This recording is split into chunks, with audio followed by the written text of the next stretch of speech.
Hello and Assalamu alaikum.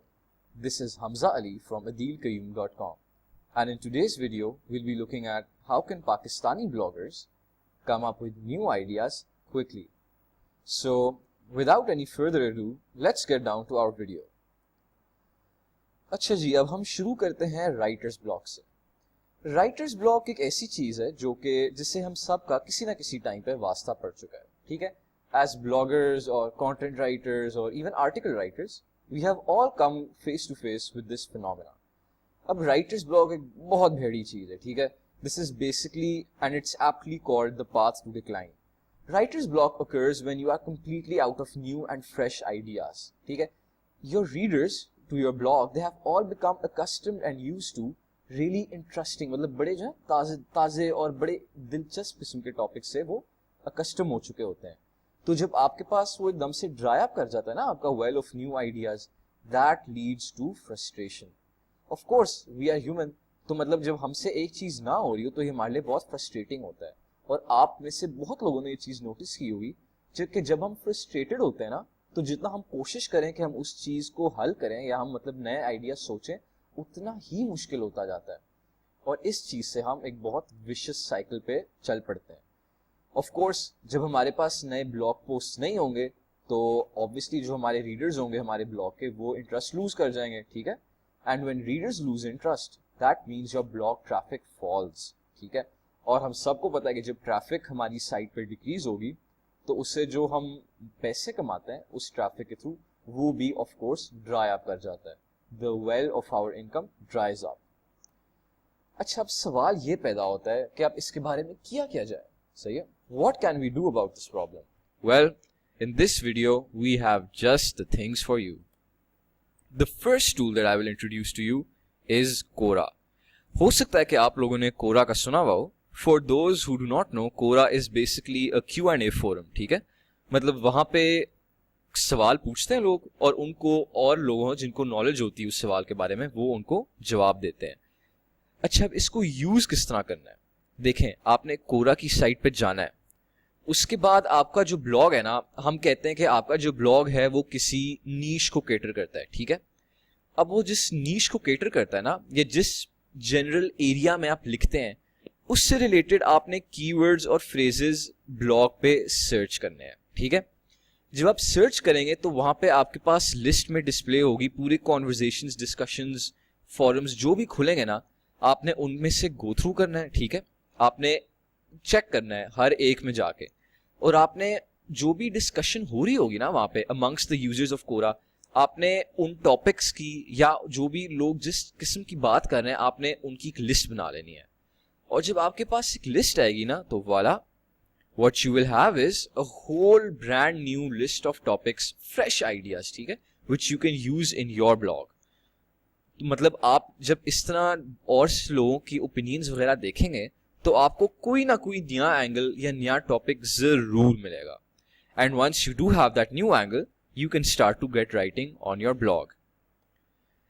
अच्छा, another source that many people find very useful are e books. E books से तो हम सभी familiar हैं, ठीक है।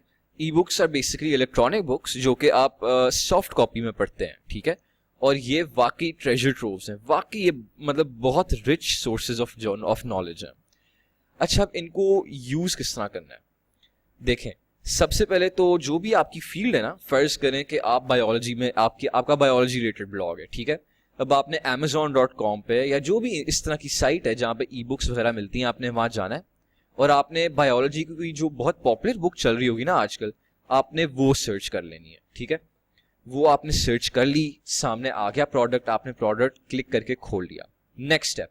नेक्स्ट स्टेप ये है कि अक्सर ई बुक्स के अंदर ना उन्होंने कंटेंट्स में टॉपिक्स लिस्ट किए होते हैं कि अच्छा, इस बुक के अंदर ये कंटेंट वाइज ये टॉपिक्स हैं।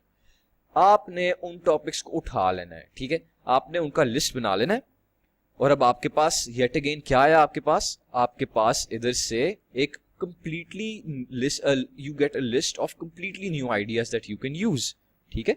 इनमें से कुछ हो सकते हैं कि आपने ऑलरेडी उन पे लिखा हुआ अपने ब्लॉग के बारे में, लेकिन चांसेस आर कि आपको बिल्कुल नए और फ्रेश आइडियाज मिलेंगे यहां से, ठीक है। And now you have a whole plethora of topics to write about. Next we have blog comments. देखें, जो ब्लॉग्स के ऊपर आपका ब्लॉग हो या किसी और का ब्लॉग हो, उस पे जो आपके रीडर्स नीचे कमेंट्स लिखते हैं ना, those are actually their weight in gold, ठीक है, वो बहुत यूजफुल होते हैं। अब आपने इस रिसोर्स का फायदा किस तरह उठाना है? देखें, आपका अपना ब्लॉग हो सकता है अभी इतना ना चला हो कि आपको फ्रीक्वेंटली कमेंट्स वगैरह मिल रहे हो, लेकिन कोई घबराहट वाली बात नहीं है। आपसे जो सिमिलर ब्लॉग्स है ना, जो आपसे ज्यादा जिनको आप भी फॉलो करते होंगे, ठीक है, जिनको आप भी एडमायर करते होंगे, आप उनको सर्च करें, आप ब्लॉग पढ़ें जो उन्होंने अपना कंटेंट जिस तरह लिखा हुआ है, और पढ़ने के बाद आप उनके कमेंट्स के थ्रू जाएं, ठीक है, कमेंट्स परूज करें। जब आप कमेंट्स में जाएंगे ना, तो फिर आपको वहां बहुत ज्यादा फीडबैक मिलेगा लोगों से। उन्होंने वहां पे अपनी प्रेफरेंसेस दी होंगी, अपने सवाल उन्होंने पूछे होंगे, ठीक है, उन्होंने अपनी एडवाइस दी होगी, प्रेफरेंसेस दी होंगी कि हमें इस तरह यूं बेहतर लगेगा अगर आप ब्लॉग को यूं करें। और जब आप उनके कमेंट्स से जाएंगे ना, तो आपको जरूर वहां पे कोई ना कोई आइडिया या कोई ना कोई जो है ना, कुछ आपको अंदाजा हो जाएगा कि अच्छा, मैं अपने ब्लॉग में ये चीज इनकॉर्पोरेट कर सकता हूँ, या मैं अपने ब्लॉग में इस तरह के टॉपिक पे लिख सकता हूँ, ठीक है। आप वो नोट डाउन करें और फिर आपके पास एक नया टॉपिक आ जाएगा। अच्छा जी, next up we have social media groups. देखें, आजकल के दौर में तो सोशल मीडिया, फेसबुक, ट्विटर वगैरह पे तो मतलब बहुत ज़्यादा लोगों को आना जाना होता है, ठीक है, मतलब हमारी बेसिकली वर्चुअल सेकंड लाइफ है वहाँ पे। अब तो वहाँ पे जो ग्रुप्स होते हैं ना, वहाँ पे अक्सर ग्रुप्स में लाइक माइंडेड इंडिविजुअल्स होते हैं जो इकट्ठे होके ना मिलके अपनी डिस्कशंस कैरी आउट करते हैं। जो लाइक माइंडेड लोग होते हैं वो मिलके अपने ग्रुप्स बनाते हैं ताकि वो वहाँ पे उनके पास एक प्लेटफॉर्म हो जहाँ पे वो अपने आइडियाज शेयर करें और दूसरे लोगों से आइडियाज ले सकें। और ये of course as a blogger who is facing writer's block, ये आपके लिए एक बहुत अच्छा आइडिया है। आप जाएं किसी जो भी सोशल मीडिया प्लेटफॉर्म है जिसपे आप ज्यादा एक्टिव हैं, ठीक है, चाहे फेसबुक है या ट्विटर है, जो भी है, आप वहां जाएं, आप ग्रुप सर्च करें जो कि आपके ब्लॉग नीश के मुताबिक है, ठीक है, जिसके अंदर आपका टारगेट ऑडियंस हो। आप वो ग्रुप्स ज्वाइन करें, या अगर वो पब्लिक है आप उनको देखें। फिर उधर जाके ना आप सर्च करें जो कि आपके ब्लॉग से रिलेटेड कीवर्ड्स है ना, आप वहां सर्च करें ताकि आपको मिले कि मतलब इन लोगों ने मेरे टॉपिक से या मेरे ब्लॉग से रिलेटेड क्या बातें की हुई हैं। आप उसके थ्रू पढ़ेंगे ना, आप फिल्टर करें उनके आइडियाज बीच में से, जो उन्होंने बातें की हुई हैं उसके बीच में, रीड बिटवीन द लाइंस, ठीक है। आप वहां से पढ़ेंगे तो आपको बहुत ज्यादा इंफॉर्मेशन मिलेगी कि आपको इंफॉर्मेशन के साथ साथ आपको एकदम से नए आइडियाज भी स्ट्राइक कर सकते हैं कि अच्छा, अब मतलब इस बंदे ने कहा हुआ है कि ये एक नया एंगल है जिसके थ्रू मैं अपने ब्लॉग को एक नया टॉपिक दे सकता हूँ। आप वो पकड़ें, उनकी पूरी लिस्ट बनाएं और आपको वहीं पे ढेर सारे नए टॉपिक्स जरूर मिलेंगे। अच्छा, अब एक और टिप है जो कि मैंने बीच में इनका इंक्लूड करूं, आप लोगों की इससे बहुत हेल्प होगी। वो ये होगी कि you should stray away from the beaten path, ठीक है। इसका बेसिकली ये मतलब है कि आप कुछ नया ट्राई करें, ठीक है। आप जो मेन स्ट्रीम बाकी ब्लॉगर्स कुछ कर रहे होंगे ना आपके एरिया में, वो लिख रहे होंगे, आप उससे हट के कुछ करें, ठीक है। इसके कुछ फवायद हैं। सबसे पहला तो ये है कि मोनोटनी खत्म होती है, ठीक है, वही चीज डे इन डे आउट आप उसी पे लिखते जाएं, रीडर्स की भी बस हो जाती है ना कि मतलब हम यही बार बार पढ़ रहे हैं, वो भी इंटरेस्ट लूज कर जाते हैं। तो इससे ये रीडर्स को बहुत अच्छा लगेगा।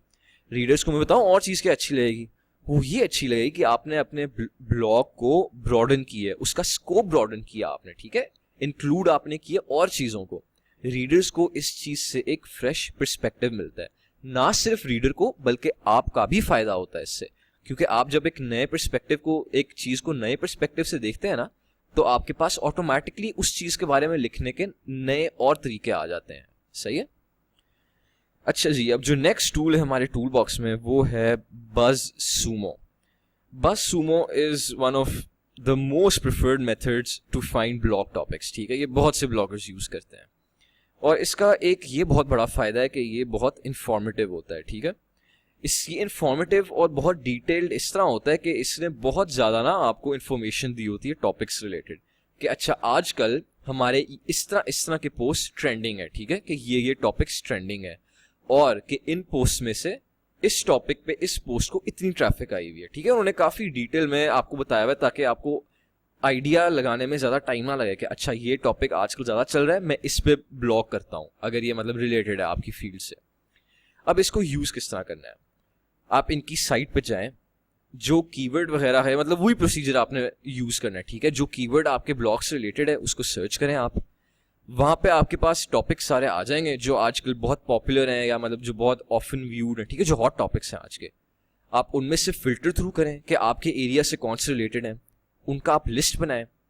जब आप लिस्ट बना लेंगे ना, तो फिर उन टॉपिक्स में से आपने देखना है कि एक नया एंगल या पर्सपेक्टिव कैसे बनता है इनमें से, ठीक है, कि आपकी फील्ड में से आप इनको एक फ्रेश स्पिन देके किस तरह प्रेजेंट कर सकते हैं, ठीक है, राइट करके। और फिर आपके पास येट अगेन बहुत से नए आइडियाज आ जाएंगे, आपका राइटर्स ब्लॉक सॉल्व हो गया। अब जो आखिरी हमारे पास है ना टूल, वो है रेडिट से भी आई एम प्रीटी श्योर आप सब बहुत फेमिलियर होंगे।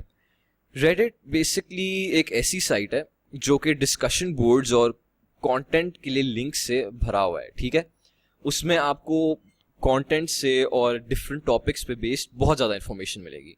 लेकिन ऑफ कोर्स ये सवाल पैदा होता है कि उनमें से कौन सी थ्रेड्स अच्छी हैं, कौन सी नहीं है, ठीक है। सब रेडिट्स कहते हैं उनको। वो अपवोट से आपको पता चलता है। वहां पे लेफ्ट साइड पे एक नंबर होगा, उससे जितना बड़ा वो नंबर होगा ना, उसका मतलब है कि उतना बेहतर ये पोस्ट है, ठीक है, उतना बेहतर ये सब रेडिट है। अच्छा, अब आपने इसी तरह वही बिल्कुल आपने प्रोसीजर फॉलो करना है। आपने सब रेडिट सर्च करना है, ठीक है, उन कीवर्ड से रिलेटेड जिन पे आप ब्लॉग करते हैं, जिस एरिया में आप ब्लॉग करते हैं, जिस नीश में। फिर आपने थ्रेड्स और डिस्कशंस में से गो थ्रू करना है कि अच्छा यार, मतलब मुझे ये इंटरेस्टिंग लग रहा है, ये मेरे रीडर्स को पसंद आएगा, वो टॉपिक आप उठा लें। उसके बाद आप उन टॉपिक्स को मिला के आपस में मिक्स करके या उन्हीं टॉपिक्स पे एक नया एंगल सोच के आप अपनी राइटिंग शुरू कर दें, ठीक है। अब इस तरह आप अपने ब्लॉग को एक नया टॉपिक दे सकते हैं, सही है। अब हमने इन सब टूल्स को देखा। अब ये जरूरी नहीं कि आप सब इनको एक ही गो में यूज करें। जब भी आप राइटर्स ब्लॉक से आप फेस कर रहे हो ना, आप इनमें से कोई भी एक टूल उठा लें, ठीक है। इनमें से एक आप चूज कर लें कि अच्छा यार, आज मैं कोरा से मैं देख लेता हूँ, मुझे शायद कोई टॉपिक मिले। आप उसमें से गो थ्रू करें और आपको जरूर 100% मेरी गारंटी है आपको राइटर्स ब्लॉक से मसला नहीं होगा, ठीक है। That concludes our video. Thank you so much for watching. Please do visit our website adilkayoon.com, subscribe to our YouTube channel, and please do follow us on Facebook. Thank you again for watching. This is Hamza Ali signing off. Take care. Khuda Hafiz.